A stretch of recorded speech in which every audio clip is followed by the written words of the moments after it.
Assalamualaikum warahmatullahi wabarakatuh. Sobat Misteri Sunyi Mencekam, mudah-mudahan Anda masih selalu setia bersama kami, channel yang setiap hari selalu menyuguhkan cerita-cerita misteri yang menarik. Dan kesempatan kali ini kami akan berbagi sebuah kisah nyata misteri yang berjudul 2 tahun dirasuki jin hitam. Saat itu pada hari Minggu pertengahan 2011, tak seperti biasanya, Mulyana tengah melamun di rumahnya. Entah perasaan dari mana, tiba-tiba dia teringat pada Ujang, teman lamanya. Dia dan Ujang memang sudah hampir 1 tahun tidak bersua. Untuk mengobati rasa penasaran, Mulyana mencoba untuk menghubungi Ujang melalui HP. Namun ternyata nomornya sudah tidak bisa dihubungi. Hal itu membuat Mulyana penasaran. Meski tinggal sekota dengan Ujang di kota P, karena kesibukan pekerjaan masing-masing, dan jarak rumah mereka yang cukup jauh, sekitar 40 km. Mereka sudah setahun lebih tidak bertemu, bahkan untuk sekedar berkomunikasi via SMS atau telepon pun tidak pernah. Akhirnya pada siang harinya, Mulyana pergi ke rumah Ujang mengendarai motor tuanya. Beruntung Ujang ada di rumah, mereka pun cerita panjang lebar untuk melepas kangen. Kebetulan juga hari itu Ujang tidak ada kegiatan, sehingga mereka berdua bisa leluasa mengobrol. Sampai akhirnya mereka berbincang mengenai pekerjaan masing-masing. Ujang sendiri telah bekerja sebagai PNS di kantor kecamatan setempat. Sementara Mulyana menceritakan mengenai bisnisnya saat ini. Mulyana memang aktif berwira swasta, dan tanpa sadar Mulyana pun jadi curhat dan menceritakan kesulitan-kesulitan bisnis yang sedang dialaminya sekarang. Usaha tokonya bisa dirasakan terasa makin menurun pendapatannya, dan semakin lama semakin tidak seimbang dengan pengeluarannya. Saya juga heran bang, padahal kalau dievaluasi tidak ada yang salah dengan toko saya. Pegawai bekerja dengan baik, administrasi juga lancar. Tapi entah mengapa seolah-olah toko saya tak bisa maju dan pengeluarannya jadi semakin besar. Pembeli malah semakin menurun, papar Mulyana panjang lebar. Saya menangkap memang ada yang ganjil dalam kehidupanmu, Mul. Tadi sudah terlihat sejak kamu datang ke sini, ujar Ujang. Menurut penglihatan saya ada 2 makhluk halus yang menempel di tubuhmu, dan saya yakin ini adalah kiriman dari orang yang tidak menyukaimu. Wah, bagaimana kau bisa tahu? Tanya Mulyana keheranan. Sebetulnya selama setahun terakhir ini, saya mendalami ilmu kebatinan, dan mungkin atas kehendak Tuhanlah, kita hari ini dipertemukan. Kita berdoa saja pada Tuhan, mudah-mudahan saya bisa menolongmu, jelas Ujang. Mungkin inilah yang dinamakan petunjuk yang kuasa dan jawaban dari doa Mulyana selama ini. Maka selanjutnya, Ujang memanggil seorang temannya untuk datang ke rumahnya, yaitu Sidik. Sidik juga merupakan rekan Ujang dalam mendalami ilmu kebatinan. Setelah berkenalan dengan Mulyana dan mengetahui duduk persoalannya, Sidik hanya manggut-manggut. Ya, kelihatannya memang kiriman guna-guna dari seseorang. Sebaiknya mari kita buktikan langsung, ujar Sidik. Setelah sholat asar, mereka bertiga duduk di ruangan tengah rumah Ujang. Menurut Ujang dan Sidik yang akan dilakukannya saat itu hanya untuk membuktikan apakah benar atau tidak ketiga makhluk halus di tubuh Mulyana adalah kiriman orang lain atau bukan. Ujang dan Sidik duduk berhadapan. Sementara Mulyana duduk di samping Sidik, tangan Sidik bergerak seolah menarik sesuatu dari tubuh Mulyana. Saat itu Mulyana merasakan dadanya tiba-tiba terasa sakit, seolah ada yang merangsek keluar dari dalam dadanya. Tiba-tiba saja, Ujang yang duduk tenang mukanya berubah menjadi merah menakutkan dan mengeluarkan suara yang berat, dan sangat jelas itu bukan suara Ujang. Ya, salah satu makhluk di tubuhnya ditarik keluar dan dimasukkan Sidik ke raga Ujang. Mulyana hanya bisa tertegun melihat kenyataan itu. Kini dia mau tak mau percaya bahwa memang ada makhluk halus yang ditanam di dalam tubuhnya. Siapa kamu? Dari mana asalmu? Tanya Sidik pada makhluk tersebut. Kamu tidak perlu tahu saya siapa. Saya dari Panguragan dan disuruh majikan saya untuk menghancurkan orang ini. Bahkan aku sudah menempatkan tentaraku di rumah orang ini. Jawab makhluk itu kasar sambil menunjuk ke arah Mulyana sambil tertawa menyeramkan. Kamu tidak boleh mencampuri urusan manusia, apalagi hendak mencelakakan dia. Sekarang bertobatlah, jangan ganggu dia, dan tinggalkan tubuh pemuda ini, ujar Sidik. Jangan coba-coba menghalangi urusanku kalau tidak mau celaka, ujar makhluk itu geram. Sekonyong-konyong tubuh Ujang bangkit dan menyerang Sidik, tapi dengan tenang Sidik membebaskan tangannya.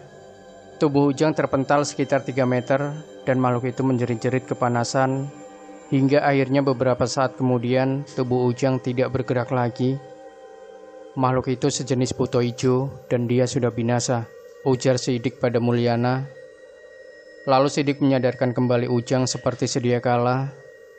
Ujang dan Sidik lalu menceritakan pada Mulyana bahwa benar di dalam tubuhnya memang ada 3 makhluk halus, dan jelas itu kiriman dari orang yang tidak menyukainya. Mulyana keheranan karena selama ini dia merasa tidak pernah memiliki musuh. Sudahlah Mul, nanti malam saya, Sidik dan teman-teman akan melakukan kontemplasi dan meneropong sebetulnya apa yang terjadi denganmu. Karena menurut makhluk tadi, banyak tentaranya di rumahmu. Kalau kamu berkenan, besok malam saya dan Sidik akan ke rumahmu dan akan mencoba menyelesaikannya. Lagi pula masih ada 2 makhluk gaib lagi di tubuhmu, jelas Ujang. Baiklah, kalau begitu besok datang saja ke rumah, akan saya tunggu. Saya juga ingin terlepas dari guna-guna ini. Sekarang saya pamit dulu, jawab Mulyana. Lalu Mulyana pun pulang dengan perasaan campur aduk. Esok malamnya, sesuai janji, Sidik dan Ujang datang ke rumah Mulyana sesuai janji. Dari hasil peneropongan pada malam sebelumnya, dijelaskan oleh Ujang bahwa guna-guna tersebut sudah melekat tidak hanya di Mulyana, tapi juga di adiknya, ibunya, dan rumahnya. Menurut Ujang, guna-guna ini sudah dikirim sejak sekitar 2 tahun lalu oleh salah seorang rekan kerja almarhum ayah Mulyana saat masih hidup. Ayah Mulyana sendiri sudah meninggal 4 tahun lalu karena sakit. Ayah Mulyana memang memegang jabatan cukup penting di kantornya, dan wajar saja bila ada yang iri. Saking irinya orang tersebut, walaupun ayahnya sudah meninggal, orang tersebut ingin menghancurkan keluarga ayahnya yang terdiri dari Mulyana, adik dan ibunya. Tetapi orang tersebut mengirim guna-guna bukan untuk membunuh, tapi untuk menghancurkan keluarga Mulyana dengan pelan-pelan, terutama dari segi ekonomi. Sehingga sudah mulai terasa harta sedikit demi sedikit semakin berkurang, dan Mulyana melakukan bisnis apapun selalu ada hambatannya, sehingga bukannya semakin makmur, tapi malah semakin terpuruk. Guna-guna ini dikirim oleh seorang dukun di daerah Pantura atas suruhan orang tersebut. Begitulah yang diterangkan Ujang dan Sidik pada Mulyana, adiknya, serta ibunya pada malam tersebut. Tapi sudahlah, tak usah dipikirkan siapa pelakunya. Yang penting kita coba hilangkan semua pengaruh guna-gunanya, nasihat Ujang pada Mulyana. Ya, tidak apa-apa, kalau memang seperti itu bersihkan saja pengaruh guna-guna ini, supaya hidup kami kembali normal, ujar ibunya Mulyana. Pembersihan guna-guna pun dimulai, diawali dengan pembacaan doa-doa dan tawasul. Pembersihan dilakukan pertama kali pada tubuh Mulyana. Pembersihan dilakukan dengan cara mediasi, seperti yang sudah dilakukan hari sebelumnya di rumah Ujang. Jadi Sidik memasukkan makhluk-makhluk gaib itu ke tubuh Ujang untuk diajak berdialog dan dilakukan pemusnahan makhluk-makhluk tersebut. Pertama, dilakukan pembersihan di tubuh Mulyana. Dari tubuh Mulyana didapat ada sesosok kuntilanak dan sesosok jin hitam. Mereka berdua bertugas untuk melemahkan pemikiran Mulyana, sehingga saat berbisnis, Mulyana menjadi sulit berpikir dan mengambil keputusan serta membangkitkan rasa malas pada diri Mulyana. Hal ini pun diakui Mulyana bahwa memang betul, seolah bila ada masalah di bisnisnya, dia seperti sangat sulit untuk mengambil keputusan, sehingga tentu saja berdampak pada kemajuan bisnisnya. Selanjutnya, dilakukan pembersihan di tubuh ibu Mulyana dan adiknya. Dari tubuh mereka berdua pun didapati makhluk gaib sejenis jin hitam. Menurut pengakuan makhluk-makhluk tersebut, mereka juga bertugas untuk mematikan pikiran ibu dan adik Mulyana, serta membangkitkan rasa malas bekerja. Selanjutnya dilakukan pembersihan di rumah Mulyana. Hasilnya sangat mengejutkan. Ternyata ada sekitar 21 makhluk gaib yang ditanam di rumah tersebut. Semua makhluk gaib tersebut bertugas untuk membuat suasana rumah menjadi tidak nyaman. Ada yang bertugas untuk membuat ngantuk penghuninya, membuat penyakit seperti gatal-gatal, pusing kepala, pegal-pegal, dan sebagainya. Tujuannya adalah untuk menghambat kerja dan produktivitas keluarga Mulyana, sehingga lama-kelamaan bila produktivitas kerja menurun, bisnis-bisnis Mulyana akan hancur, dan tercapailah tujuan si pengirim guna-guna, yaitu menghancurkan keluarga Mulyana secara pelan-pelan. Diakui juga oleh Mulyana, ibu dan adiknya, selama ini memang bila sedang di rumah, bawaan selalu ingin tidur, badan sering terasa gatal-gatal, sering pusing kepala, sering pegal-pegal, seperti yang diakui makhluk-makhluk gaib tersebut saat mediasi. Selama ini hal tersebut dianggap wajar oleh Mulyana, ibu dan adiknya, dan tidak terpikirkan kalau itu adalah diakibatkan kiriman guna-guna. Memang hal-hal aneh yang terlihat wajar itu setelah dipikir kembali hanya terjadi bila mereka sedang ada di rumah saja. Semua makhluk tersebut saat mediasi semuanya melawan, karena pada prinsipnya mereka lebih baik mati daripada harus gagal menjalankan tugas dari majikannya untuk menghancurkan keluarga Mulyana. Alhamdulillah, semua makhluk kiriman tersebut dapat dibinasakan oleh Sidik.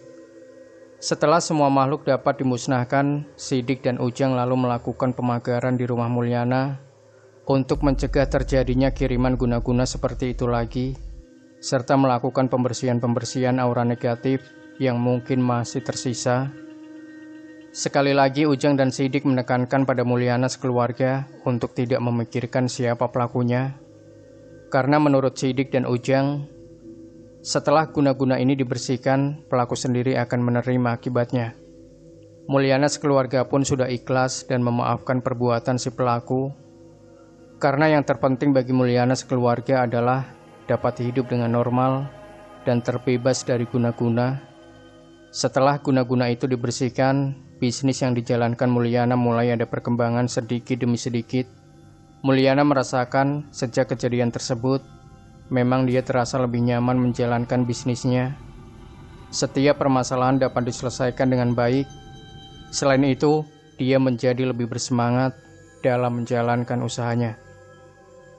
Demikian Sobat Misteri Sunyi Mencekam. Jangan lupa berikan komentar Anda, like, share video ini, subscribe channel Sunyi Mencekam, dan kembali nantikan cerita-cerita misteri terbaru dari kami. Wassalamualaikum warahmatullahi wabarakatuh.